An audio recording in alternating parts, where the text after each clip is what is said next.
Les défis de l'exogamie, il y en a plusieurs, mais premièrement, je pense que la question importante, c'est de savoir qu'est-ce qu'est vraiment un couple exogame.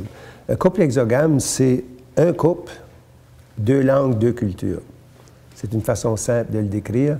C'est que c'est un couple, mais un parent, par exemple, est francophone, l'autre est anglophone. Ils peuvent avoir reçu des cultures très différentes pendant leur socialisation, mais vivent ensemble, ils ont des choix à faire ensemble, un chemin de vie, et ils ont surtout des choix à faire pour leurs enfants. Donc, règle générale, plus un groupe est minoritaire et plus il est dispersé sur un territoire, plus fort est le taux d'exogamie. Par exemple, ce qui se passe maintenant en milieu minoritaire, dans les écoles, si on regarde la clientèle cible, selon l'article 23, ceux qui ont le droit d'aller à l'école française, 66% maintenant de ces enfants sont issus de couples exogames.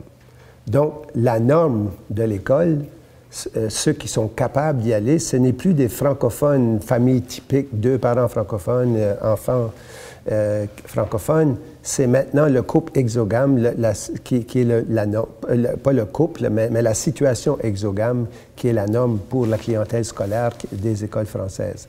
Donc, c'est sûr que ça pose des défis très intéressants. Il faut reconnaître maintenant que aussi, avec l'exogamie, pour la francophonie, ce qui se passe, c'est que la clientèle admissible est à la baisse. Il y a de moins en moins d'enfants qui peuvent aller à l'école française parce que les familles sont peu nombreuses. La francophonie bénéficie peu de l'immigration, sauf bien sûr dans certains contextes. Et donc, règle générale, la clientèle est à la baisse. La clientèle issue de foyers exogames est à la hausse, elle. Je l'ai mentionné tantôt. Elle était peut-être d'environ 50% dans les années 80. Maintenant, elle est rendue à 2/3. Et ça varie bien sûr selon les contextes. Au Nouveau-Brunswick, c'est là où l'exogamie est la plus faible, 32% en moyenne par rapport à la moyenne nationale de 106%. Mais il ne faut pas oublier que le Nouveau-Brunswick, c'est un microcosme du pays, c'est très varié. Il existe des villes comme Saint-Jean, par exemple, où plus de 80% des jeunes peuvent provenir de foyers exogames. Moncton, c'est 60%. Donc, on a toute la variété. On a des situations comme dans le nord du Nouveau-Brunswick où il n'y a pratiquement pas d'exogamie. Donc, face à cette situation-là, il y a d'énormes défis parce que seulement un enfant sur deux. Pour le Nouveau-Brunswick, c'est à peu près 8 sur 10 qui vont à l'école française, mais règle générale pour les francophones au Québec, un enfant sur deux va à l'école française et un enfant sur deux reçoit le français comme langue maternelle. Et l'exogamie est fortement associée à ces phénomènes-là. Par exemple, il y a 88% des enfants qui ont deux parents francophones qui vont à l'école française par rapport à 34% seulement si un seul des parents est francophone. Maintenant, l'exogamie n'est pas une cause directe de ça. C'est les choix que les parents font. Il y a beaucoup de parents exogames qui font les choix qu'on a discuté tout à l'heure lorsqu'on parlait des balanciers compensateurs. Lorsque le parent francophone fait le choix de parler français à son enfant et d'inscrire son enfant à l'école française, le résultat, c'est un excellent bilinguisme et le maintien des deux langues et des deux cultures. Malheureusement, c'est que ce n'est pas tous les parents exogames qui ont le réflexe de faire ces décisions-là. Et je peux résumer les grands choix que l'on a à faire pour l'école française en 3 stratégies. Je pense qu'on est rendu à un point maintenant où il faudra faire une campagne nationale de marketing social pour expliquer les effets bénéfiques de l'école française, parce que c'est l'école française qui donne le meilleur bilinguisme au pays. Exception faite peut-être des anglophones du Québec qui vont en immersion française.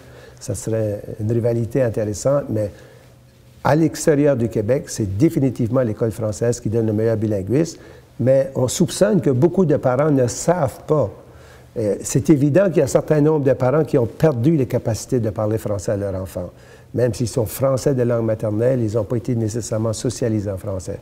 Mais quand on réalise qu'il y a seulement 34% qui vont à l'école française, il y a pratiquement tout près de 2/3 des parents encore qu'on peut aller chercher, parmi lesquels il y en a sûrement qui pourraient faire l'effort de de mieux transmettre le bilinguisme additif à leurs enfants. Donc, c'est un premier défi, cette campagne-là, une campagne nationale de marketing pour faire connaître les droits, faire connaître les conditions du bilinguisme additif et faire connaître le fait que ça donne un excellent résultat.